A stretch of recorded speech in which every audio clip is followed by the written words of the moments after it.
जय हिंद, नमस्कार। मैं अंबर जैदी स्वागत करती हूँ आप सबका एक बार फिर से हमारे आज के कार्यक्रम में। दोस्तों, रशिया के प्रेसिडेंट व्लादिमीर पुतिन ने एक ही दिन में भारत को लेकर दो बड़े सिग्नल्स दिए हैं। पहला, रशिया अपना सबसे advance 5th generation stealth fighter Sukhoi 57 India को देने के लिए तैयार है, टेक्नोलॉजी ट्रांसफर और लोकल प्रोडक्शन जैसे ऑप्शंस के साथ में। दूसरा, पुतिन खुलकर कहते हैं कि इंडिया को रिलायबल पार्टनर बताया और वेस्ट पर इंडिया रशिया रिलेशन में डेट्रीमेंटल इंटरफेरेंस का आरोप भी लगाया। तो अब सवाल ये है कि एक फाइटर जेट की बात नहीं है, ये सवाल है भारत के स्ट्रेटेजिक फ्यूचर का। जब चाइना के पास J-20 स्टेल्थ फाइटर्स ऑपरेशनल है, पाकिस्तान भी अपनी next generation air combat capabilities को अग्रेसिवली पुश कर रहा है और इंडियन एयरफोर्स अभी जो मॉडर्न शॉर्टेज है उससे जूझ रही है, तब ये जो रशिया की तरफ से ऑफर आता है सुखोई 57 का, भारत के लिए एक गोल्डन अपॉर्चुनिटी है या फिर स्ट्रेटेजिक ट्रैप। आज हम इसको थोड़ा सा खुलकर समझेंगे कि आखिर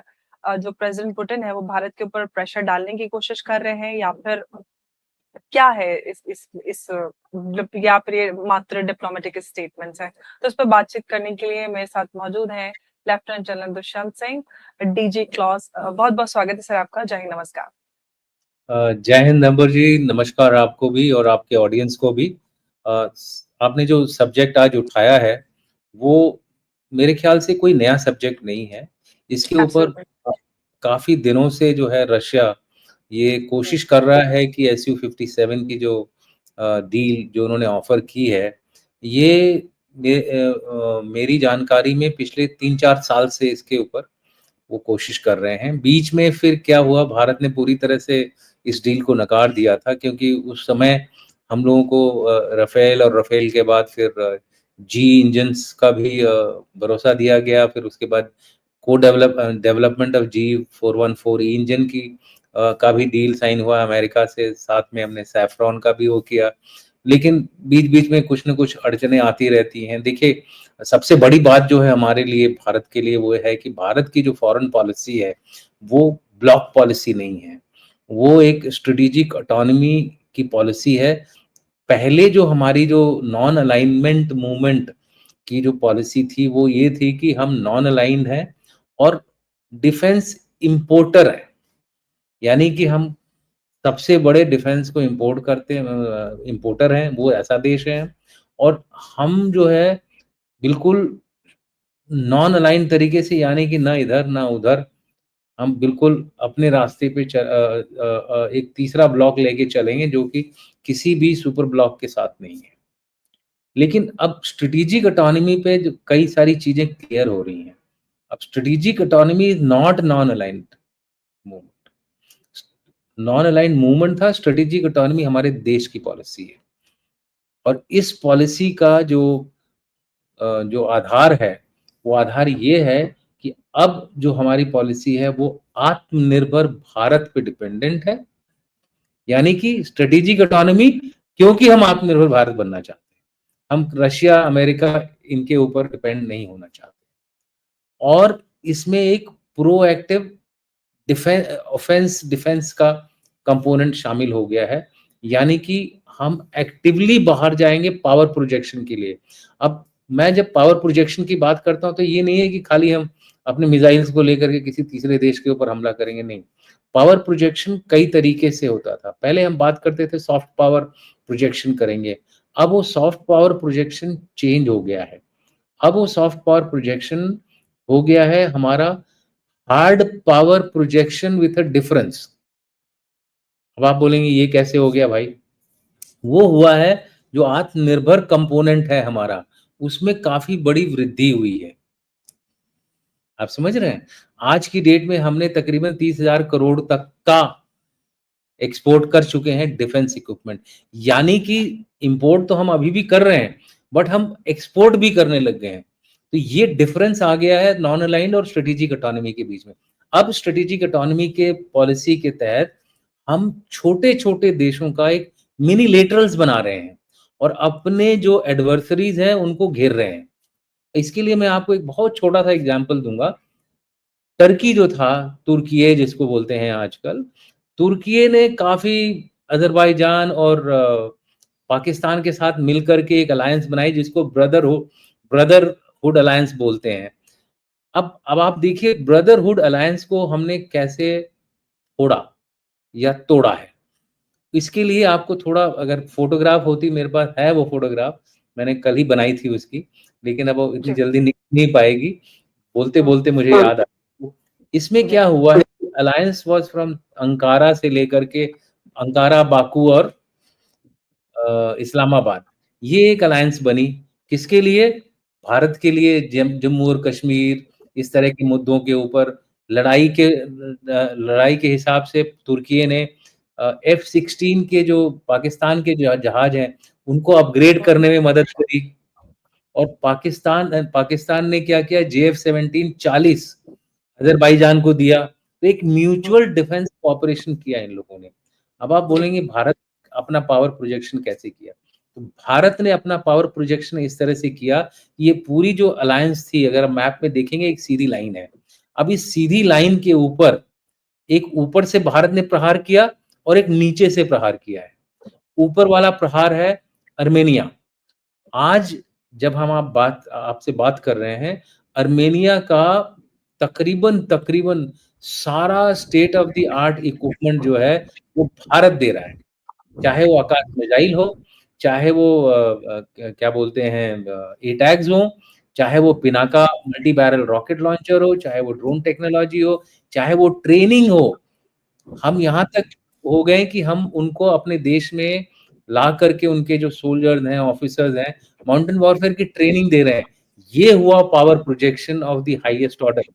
बिना लड़े हमने अपनी जो शक्ति है, एक तरह से बोलते हैं ना जो पुराने ज़माने में जो बोलते हैं कि हमको छू दिया तो हमारी शक्ति उधर चली गई। तो ये हमने अपनी शक्ति को अर्मेनिया को दे दिया है। अब अज़रबैजान को खतरा लगने लग गया है कि भाई दूसरा चीज़ हमने नीचे से प्रहार किया। नीचे से प्रहार किस तरह से किया? यूएई, इज़राइल, सिप्रस और ग्रीस। कैसे? अब इसको आप नक्शे पे अगर लगाएँगी, तो बीच में फँस गए हैं तुर्की है, अज़रबैजान और पाकिस्तान।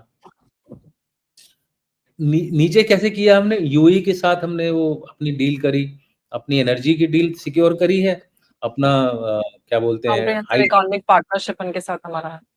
हाईटेक ट्रांसफर 8 हुँ। 8 हमने माइक्रोफ्लॉप जो कंप्यूटर्स उनसे जी। लिया है, उसकी कैपेबिलिटी मैं सिर्फ बता दूँ कि अ, उसके 1 सेकंड का जो प्रोसेसिंग पावर है, उसके लिए एक आदमी को 4 साल लग जाएँगे उस प्रोसेसिंग को करने में। तो इतना ज़्यादा कंप्यूटिंग पावर है उसका, तो they are actually one of the leaders in AI technology. उससे इज़राइल का हमने मिलाप करवाया। इज़राइल और यूएई अब्राहम अकॉर्ड में वैसे ही मिले हुए हैं। इज़राइल ने क्या किया, इज़राइल अज़रबैजान से और तुर्की से नाराज़ हो गया हुआ है। तो इज़राइल ने सिप्रस के साथ मिलाप कर लिया। ये मिलाप किससे करवाया गया? भारत ने किया। सिप्रस टर्की का कश्मीर है। जी, बिल्कुल। मोदी जी गए अगर थे अभी जब साइप्रस गए थे तो उस बिल्कुल, स्ट्रेटेजिक बिल्कुल। लोकेशन पे भी गए थे मोदी जी। अब साइप्रस से हमारा एग्रीमेंट हो चुका है, इज़राइल, साइप्रस और ग्रीस का आपस में तीनों का एक एग्रीमेंट हो चुका है। जी। उसमें उन्होंने 3+1 का एग्रीमेंट किया है। 3+1 कौन है? साइप्रस, ग्रीस और इज़राइल। इज़राइल ने तो वार्निंग तक दे दी है और इस पे +1 हुआ है इंडिया। अब ये हुआ बॉटम सर्कल जिसको बोलते हैं ना नीचे से। एक लड़ाई के अगर लिहाज से मैं आपको बताऊँ, तो this is hmm. Called enveloping movement बोलते हैं इसको। ओके। ये आर्मर्ड वगैरह की जो लड़ाई चलती है, तो इसको बोलते हैं जो ज़मीन पे लड़ाई होती है। पुराने ज़माने में भी इस तरह की लड़ाई होती थी। अब हमने जी। उसको वैश्विक तौर पे कर दिया है। एक ओके। विश्व स्तर पर अब हमने एक घेराबंदी कर दी है। तो ये तो एक सेक्टर हो गया जिसमें हमने अपना एक क्या बोलते हैं खूबसूरत पावर प्रोजेक्शन किया है। एज़ अ रिज़ल्ट तुर्की हो गया है घबराहट में, क्यों? क्योंकि तुर्की में रेसेप एर्दोगान जब से आया है, उनका जो करेंसी है लीरा गिरते ही गिरते जा रहा है। हमारे यहाँ ₹2 ₹1 बढ़ जाता है तो हम हैरान हो जाते हैं, हलचल मचाने लग जाते हैं। अगर आप उनका ग्राफ देखेंगे तो अ, कुतुब मीनार था, अब वो घर भी नहीं रह गया है। मतलब वो कुतुब मीनार के बगल में झोपड़ियाँ होती है ना, वो हालत हो गई है ग्राफ में अगर आप देखेंगे, इतना उनका लीरा गिर चुका है। दूसरी बात लीजिए वहाँ पे इकोनॉमी की, उनकी इकोनॉमी दिन पे दिन गिरती जा रही है। ऊपर से भारत ने एक चोट तुर्की को ये दी कि भारत का जो ट्रेड था तुर्की के साथ तकरीबन 8-9 बिलियन डॉलर था, आज वो घट के 3-4 में आ गया है। नेक्स्ट अगर आपको याद होगा आप सिंदूर में क्योंकि इन्होंने बायरक्टार और हम्म, बैरक्टार उनको दिया था पाकिस्तान को, तो जी भारत में जो है अपने सारे टूरिस्ट को तुर्की जाने से रोक लगा दी थी और भारत और तुर्की का जो जो टूरिज्म था वो काफी ज्यादा था। अब सिंदूर के पहले मतलब मेरे खुद के जो मेरी वाइफ के जो हस्बैंड मेरी सिस्टर के जो हस्बैंड है वो लोग पूरा प्लान बना रहे थे तुर्की जाने का, उन्होंने कैंसिल कर दिया। तो एक तरह से एक जी वो सर। मोदी जी के उसपे आह्वान पे वहां उनको उनका इंडियन टूरिज्म गिर गया है। अब इंडियन टूरिस्ट जो थे आप मान के चलिए उनका बहुत मेजर हिस्सा थे तुर्की की वैल्यू का। इस समय तुर्की इकोनॉमिकली गड्ढे में घुस गया है। अब उस गड्ढे से निकलने के लिए सबसे बड़ा मार्केट कहाँ है? तुर्की के इंडिया। पास तुर्की के पास इंफ्रास्ट्रक्चर कंपनी की बड़ी-बड़ी प्रोजेक्ट की बड़ी कंपनीज हैं। उनको वही नहीं मिल रहा। पहले उन्होंने सोचा पाकिस्तान में हमें बड़े प्रोजेक्ट मिलेंगे। पाकिस्तान में तो प्रोजेक्ट मिला नहीं कुछ। जो खुद नंगा भूखा है वो क्या दूसरे को प्रोजेक्ट देगा। तो इसलिए परसों फॉरेन मिनिस्टर साहब आए तुर्की के, there is nothing like this, India and Turkey have done very good relationship ये हाँ, वो। बोला उन्होंने कि पाकिस्तान के प्रिज्म से नहीं देखना चाहिए रिलेशंस को। सो वो भूल गए जब उन्होंने वही इन्हीं लोगों ने क्या स्टेटमेंट ऑपरेशन दी थी। सिंदूर में सर मदद की थी पाकिस्तान की पूरी उन्होंने मदद सारा कुछ। मदद तो ठीक है, स्टेटमेंट्स कैसी दी इन्होंने इंडिया के अगेंस्ट। एग्जैक्टली। सो अभी बोल रहे हैं I don't remember if we have given any such statements. इतनी जल्दी वाओ। इतनी इट्स इतनी ऑन इतनी रिकॉर्ड। इतनी पुरानी मतलब इतनी इतनी भयंकर आपकी याददाश्त है कि आप 1 डेढ़ साल में ही भूल जाते हैं चीजों को बोल करके। एनीवे ये तो इंटरनेशनल रिलेशंस का एक पुराना पैतरा है, उन्होंने किया है। टर्की ने यू टर्न मार दिया है। हम्म। तो ये जो एनवेलपिंग मूवमेंट हुआ है ये पावर प्रोजेक्शन का हमारा नतीजा है, जिसकी वजह से अब तुर्की बोल रहा है भाई भारत के साथ तो हाथ मिला लो, नहीं तो आईमैक जो है ना वो टर्की से नहीं जाएगा, वो फिर जाएगा via Greece. Greece Athens, Athens से यूरोप। हम्म। तुर्की कहाँ रह गया? बॉस्फोरस में अकेला तैरता रहेगा बस, जी। मेडिटेरेनियन में वहीं तैरता रहेगा। पूरा का पूरा लैंड मास जो है वो उसके हाथ से बाहर निकल जाएगा। सो हम्म, उसमें इज़राइल भी शामिल है इस पूरे मुहिम में, आईमैक वाली जो जी। मुहिम है। हमास का वहाँ पे तकरीबन इन्फ्लुएंस खत्म हो गया। हाइफा पोर्ट को बनने में जब ज़्यादा टाइम नहीं लगेगा, जब भी हम्म, बन जाता है 3-4 साल जब जितना भी लगता है, ये पूरा का पूरा जो आईमैक है यूएई से होता हुआ अ, हो सकता है ज़रूरत पड़ी तो वो वाया जॉर्डन कर देंगे। वाया जॉर्डन अगर करते हैं तो भी हम क्योंकि यूरोप थोड़ा सा पहुँच सेफ हो जाएगा सब, वो थोड़ा तो कंपैरेटिवली थोड़ा और सेफ सेफ हो हो जाएगा। तो कहने का मतलब है कि आईमैक वाला भी साथ में शगुफ़ा छूट गया है। तो ओवरऑल इसको बोलते हैं भारत की जो नई नीति है, छोटे-छोटे पावर्स को लेकर के छोटे-छोटे ग्रुपिंग्स में मिनिलेटरल्स बोलते हैं इसको, जी। अपने एडवर्सरी को नाकामयाब करना। तो ये पहला एग्जाम्पल दिया। अब आ जाते हैं आपके मेन इश्यू पे जो आपने बात करी थी कि भई भारत क्या करेगा? तो भारत ने एक चीज़ तो समझ ली है कि ना चाइना हमें कोई ज़्यादा सपोर्ट करेगा, ना अमेरिका हमें कोई ज़्यादा सपोर्ट करेगा। रशिया की जो हालत है इस समय इतनी खुद की उसकी हालत इतनी खराब है कि वो डेस्परेट है किसी तरह से जैसे कोई एक अपना economic venture other than energy. खाली एनर्जी से तो आप सस्टेन नहीं कर सकते हो अपने आप को। तो हुँ, इसलिए हुँ। वो अब अल्टरनेट मार्केट ढूँढ रहा है फिर अपने डिफेंस। उसके पास खुद का जो क्या कहूँगा इकोनॉमिक ट्रेड जो है, वो खाली एनर्जी है या फिर डिफेंस है। तो जी। अब दोनों में वो कोशिश कर रहा है कि भाई एनर्जी में भारत के साथ उसका वो बना रहे और डिफेंस में जो डील वो ऑफर कर रहा है वो है SU-57 की। भारत ने जो जहाँ तक एयरक्राफ्ट्स का बात है, ये एक स्ट्रैटेजी ये बनाई है कि हम मल्टीपल ट्रैक्स पे जाएँगे।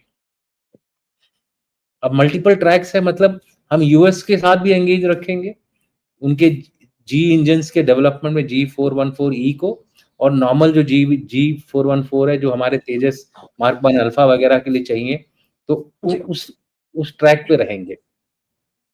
तीसरा ट्रैक है total indigenous development of engines हाँ, जिसमें आत्मनिर्भर भारत रहे। अच्छा, चौथा ट्रैक है कि भाई हमने सैफरन के साथ भी कुछ वो भी अ, बातचीत चल रही है अभी भी हमारी। नहीं चल रही है। अब ये बातचीत है, इमीडिएटली तो स्टेल्थ एयरक्राफ्ट मिलेगा नहीं, तो हुँ, ये भी देखा जा रहा है कि क्या हम कुछ स्टेल्थ एयरक्राफ्ट एक्स इम्पोर्ट खरीद सकते हैं ताकि जो हमारा गैप होगा, जब भी ये डेवलप होगा हमारी खुद की जो इंडिजिनस स्टेल्थ कैपेबिलिटी, तब तक हम उसको सिचुएशन को टाइड ओवर करें। उसके 2 तरीके हैं, एक तो या तो आप प्लेटफ़ॉर्म्स इम्पोर्ट करिए या फिर आप एक नई स्ट्रैटेजी निकाल के ले आइए लड़ाई लड़ने की, जिसमें कि ड्रोन्स हो गए, मिसाइल्स हो गया और एयर हो गया। इस सबको एक मैन्ड अनमैन्ड टीम की तरह बना करके हम अपनी जो इस समय शॉर्टकमिंग है, उसको पूरा करें। अब आप देखिए ईरान में तो एक भी जहाज नहीं है उसके पास, फिर भी वो उसने अमेरिका के 40 से ज़्यादा एयरक्राफ्ट गिरा दिए, 2 बार तो F-15 1 ही गिरा दिया उसने। भारत भी तो सर इंडिजिनस ड्रोन्स का ऑर्डर दिया है भारत ने $2 बिलियन। भारत का जो अभी इस समय ड्रोन्स का जो ऑर्डर तो छोड़ दीजिए आप, हुँ। भारत की जो इन हाउस प्रोडक्शन इस समय जो चल रही है, हाँ वो सर, वो एक इंडिजिनस ही एक ऑर्डर दिया है, वो इंडिजिनस है अपने लोकल। वो एक तो ऑफिशियल ऑर्डर है। हुँ, अब क्या हो गया दूसरा जो ऑर्डर है यूक्रेन स्टाइल ऑर्डर है। ओके। वो क्या हो वो क्या हो रहा है कि जैसे मैं एक यूनिट में बटालियन कमांडर हूँ, एक छोटे यूनिट में हूँ। हुँ, अगर मैं अपने आप ही कुछ ड्रोन्स बना सकता हूँ, तो मुझे ओके, फंड दे दिया जाए। ये मैंने एक आर्टिकल अच्छा, में लिखा था बहुत पहले कि वाओ! हर सीईओ को फंड दीजिए ताकि वो अपने लेवल पे अपने यूनिट के लिए तो और छोटी-छोटी अपने ड्रोन चैलेंजेस और अपनी सारी चीज़ों को समझते हुए दे कैन उसके कम लिए अप विद कोई बेटर थिंग। उसके लिए लंबे-चौड़े प्रोसीजर की ज़रूरत नहीं है।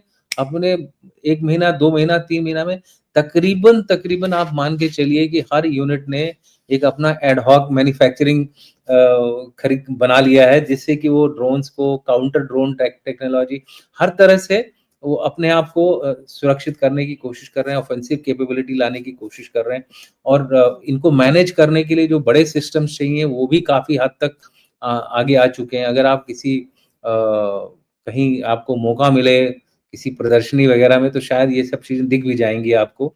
सो इस समय एक मल्टी प्रोंग्ड अप्रोच चल रहा है हुँ, कि हर लेवल पर आप अपने आप को सुरक्षित रखिए। इसके लिए गवर्नमेंट ऑफ इंडिया ने क्या किया है, पावर डिवॉल्व कर दिए, पैसे नीचे के भेज दिए। अब सब कुछ एमओडी से नहीं जाएगा। ये बहुत बड़ा सर बहुत बड़ा बदलाव है ये। तो सो इ इ इसीलिए क्योंकि एक तो यंग है, वो फेस कर रहे हैं ना प्रॉब्लम। जी, जो यहाँ बैठा हुआ है दिल्ली में, वो तो सोच ही रहा है कि यार क्या प्रॉब्लम होगा। मैं वहाँ लड़ रहा हूँ एलसी पे, मेरे को पता है यार मेरे को ये प्रॉब्लम्स हैं, तो मैं इनको क्या-क्या दूर करने चैलेंजेस के लिए हैं। कौन-कौन सी टेक्नोलॉजी ले आ सकता हूँ।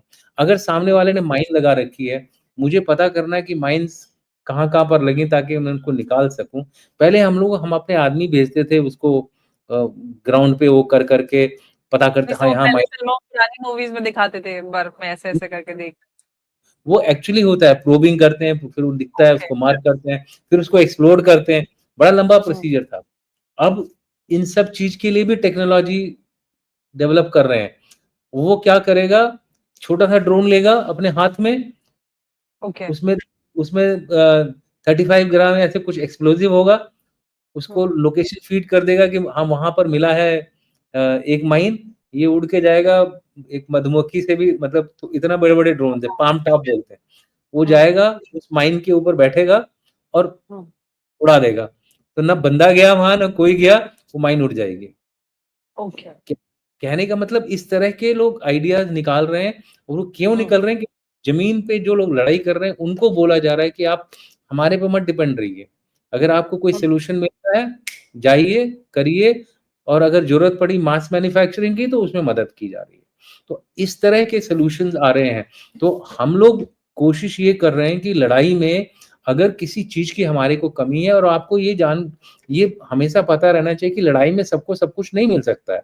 हुँ, डेवलपमेंट हो रहा है, प्रोक्योरमेंट हो रही है, बट इसका ये नहीं मतलब है कि भाई हम ओवरनाइट जहाज बनाने में बहुत साल लग जाते हैं। इंडिगो अगर एक जहाज का ऑर्डर देता है आज, तो उसको 3-4 साल बाद मिलता है वो हवाई जहाज। इतना टाइम लगता है बोइंग को और एयरबस को बनाने में। तो it is not an overnight process. अब आप देखिए एस-400 जो हमारी बैटरीज़ आई थी, कितने साल लग गए रशिया से लाने में। तो एसयू-57 का अगर हम ऑर्डर भी देंगे, तो अभी तो आएगा नहीं ना तुरंत वो। साथ में करेंगे, को-डेवलपमेंट होगा, उ उसमें भी टाइम लगेगा। अभी भी सर आते-आते एस-400 की एक बैटरी आई तो है, वो लेटेस्ट जो अपडेट आया है। मैं कह रहे हैं कि मतलब एस-400 तकरीबन-तकरीबन अब कंप्लीट होने जा रहा टाइमिंग है। टाइम लेकिन टेकिंग तो लेकिन लगता ही है लेकिन सब। लेकिन कितना टाइम लगा आप देखिए। अब सिंदूर के टाइम पे हमारे पास खाली 3 ही थे। अब एस-500 का भी हमने ऑर्डर दिया हुआ है। एस-500 तो खुद रशिया ने नहीं बना पाया है पैसे की वजह से। और वो खुद भी एस यूक्रेन अब वॉर में सोचिए अटके हुए हैं। या अच्छा, उससे पहले भारत ने आपके शो पे मैंने बोला था कुशा बना लिया है। प्रोटोटाइप जी, बन गया, बना नहीं पूरा, जी बट सर। प्रोटोटाइप बन गया है। कुशा क्या है? एस-400 का रिप्लेसमेंट है। हुँ, पैसा किसके पास है? भारत के पास है। पैसा किसके पास नहीं है? रशिया के पास नहीं है। तो अब जो हम बनाएँगे कुशा को और एक बार प्रोटोटाइप की टेस्टिंग-वेस्टिंग हो जाती है, एक बार ये हुँ, बन जाता है, 3-4 साल लगेगा, उसके बाद हमको किसी का मुँह नहीं देखना पड़ेगा। ये है स्ट्रैटेजिक ऑटोनॉमी का नया चेहरा। Parallel approach, hybrid approach, simultaneous approach. जहाँ से हमारा शॉर्ट टर्म रिक्वायरमेंट भी मीट हो, मीडियम टर्म हुँ। भी मीट हो, लॉन्ग टर्म भी मीट हो। तो अगर मीट हो मतलब मतलब आपको हमारे को जी, समझ गई उसका मैं सब। हुँ, उसका फ़ायदा हो। तो इस समय हम एसयू-57 को मना नहीं कर रहे हैं, बातचीत चल रही है। आपको याद होगा कुछ कुछ महीनों पहले ऐसी न्यूज़ आई थी कि एसयू-57 को सीरियसली कंसिडर किया जा रहा है। जी sir. These are all short term measures which we are trying to do कि भाई इससे जब तक हमारा खुद का इंजन ना बने, तब तक हम कुछ ऐसी चीज़ ले लें जो कि हमारे को फ़ायदा करे। सो एक तो हो गया कि उसी चीज़ को आप ले लें किसी और देश से, दूसरा हो गया कि हम अपनी स्ट्रैटेजी और टैक्टिक्स को इस तरह से बदलें, ताकि हमको अपने existing number of air assets के साथ हम उस लड़ाई अगली अगली जो भी लड़ाई होती है शॉर्ट टर्म में उसको हम कर लें। क्योंकि मेरा ये मानना है कि लड़ाई में जीत उसी की होती है, जिसका जो सोल्जर है, जो ह्यूमन रिसोर्स है, सबसे ज़्यादा ट्रेन्ड है, सबसे ज़्यादा चालाक है, सबसे ज़्यादा स्मार्ट है। लड़ाई में उसकी नहीं होती है, जो कि कैपेबिलिटी तो बहुत है, लेकिन लड़ने की स्मार्टली लड़ने की क्षमता नहीं है। चाइना को देखिए इतना सारा कैपेबिलिटी बना लिया उसने। मतलब आज तो यूएस एग्ज़ाम्पल है लेटेस्ट। मैं पहले चाइना इसलिए बोल रहा हूँ कि हमारा एडवर्सरी चाइना ज़्यादा है डायरेक्टली। तो अभी तक एक जगह भी पैर नहीं डाल पाया है। गलवान में डालने की कोशिश करी, उसकी हालत पतली कर दी। डोकलम में हालत पतली कर दी। अब हमारे उसको भी पता हुँ, चल गया यार भारत के साथ ज़्यादा पंगा-वंगा मत लो उल्टा ही हमारे ऊपर ही पड़ेगा। हुँ, अमेरिका को देख लीजिए, टेक्नोलॉजी में उसका कोई कोई शान ही नहीं है। They are far beyond, they are very good. मैं तो बोलता हूँ कि अगर वही टेक्नोलॉजी भारत के आदमियों के पास होती ना, तो अब तक तो भारत भारत विश्व गुरु नहीं, भारत विश्व विधाता हो गया होता। ब्रह्मांड गुरु होता इस वक़्त। ब्रह्मांड गुरु होता। बट चलिए वो भी समय आएगा कभी किसी ज़माने में। लेकिन जी, मेरा कहने का मतलब है कि भारत बड़ी स्मार्टली जो है अपनी स्ट्रैटेजी बना रहा है। हर तरह से एक बोलते हैं मल्टी डायरेक्शनल अप्रोच है भारत का। हुँ, और उसमें जी, अगर SU-57 के बारे में बातचीत हो रही है तो बिल्कुल और इसका खाली हथियार से नहीं आप उसको जोड़ के देखिए, खाली एयरक्राफ्ट से मत जोड़ के देखिए। इसको देखिए वही मैंने जो गेम बोला था क्या जी, अगर चाइना और अमेरिका सोचते हैं कि हम G2 बना लेंगे, तो हमारे पास कोई ऑप्शन नहीं रहेगा, तो ये भी एक कुछ लोगों को एनसर्कलिंग मूवमेंट की तैयारियाँ हो रही हैं। अब आपको बताता हूँ ऐसे कहाँ-कहाँ पर हम एक्शन्स कर रहे हैं। हुँ, ध्यान से हर चीज़ को बड़े ध्यान से समझना पड़ेगा। नॉर्वे जी, आर्कटिक कंट्री, उसके साथ हमने एग्रीमेंट किया, रशिया उसके बगल में है, आर्कटिक रूट अगर निकलता है, तो किसको घेर रहे हैं हम? यूरोप को घेर रहे हैं भाई। हम नहीं जाएँगे उधर से, हम चेन्नई से जाएँगे व्लादिवोस्तिक, व्लादिवोस्तिक से जाएँगे ऊपर से मैं ये नहीं बोल रहा हूँ कि आज ही चले जाएँगे, लेकिन हुँ, दूरदृष्टि देखिए। हुँ, तो इंडिया का जो गेम है ना, बड़ा फ़नीस गेम चल रहा है। छोटी सी कंट्री में नॉर्वे में चले गए, किसी का ध्यान नहीं गया यार, क्यों गया नॉर्वे में, क्यों जा रहा है स्वीडन में, हाँ, क्यों गया नीदरलैंड्स में। अब नीदरलैंड में जाने का बड़ा गेम क्या था? आज की डेट में हाईटेक सेक्टर में अगर आपको पावरफुल होना है, तो आपको हार्डवेयर बनाने की कैपेबिलिटी लानी ही लानी पड़ेगी। इसमें कोई दो राय नहीं है, सॉफ्टवेयर से अकेले आप आगे नहीं बढ़ सकते। उसके बिल्कुल। लिए चिप फैब्रिकेशन एक बहुत ही महत्वपूर्ण स्टेप है, जो कि तभी हो सकता है अगर आपके पास चिप मेकिंग मशीन्स हों।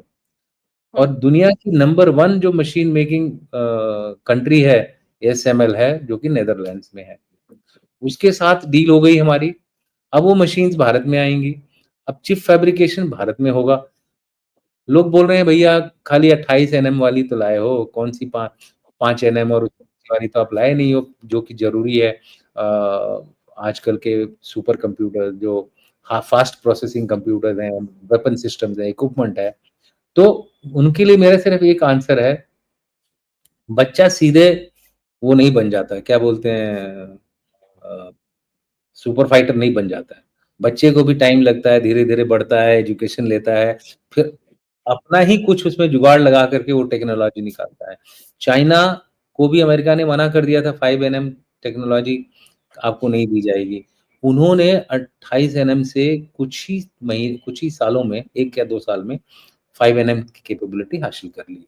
तो अगर हमको 28 एनएम मिल गया, तो उसी में हम अपना मॉडिफिकेशन कर के 5 एनएम तक पहुँचेंगे। बच्चे को मशीन मिल गई है, खिलौना मिल गया है बच्चे को। अब बच्चा क्या करेगा, उस खिलौने के साथ थोड़ा इनोवेशन करेगा, थोड़ा जुगाड़ करेगा।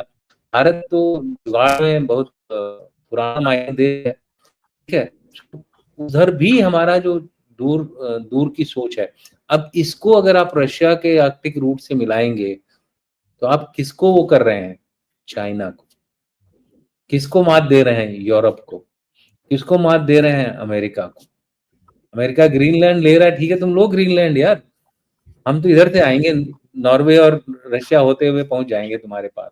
ये होती है दूरदृष्टि वाली सोच। और ये आज नहीं लोगों को पता चलेगी, ये पता चलेगी 10 साल बाद, 15 साल बाद, जब शायद मैं भी दुनिया में ना रहूँ उस तो अगर हम अब नाक तक सोचेंगे तो उतना ही रहेगा आपका भाई। जी। So, Su-57 is part of one of our hedging strategies.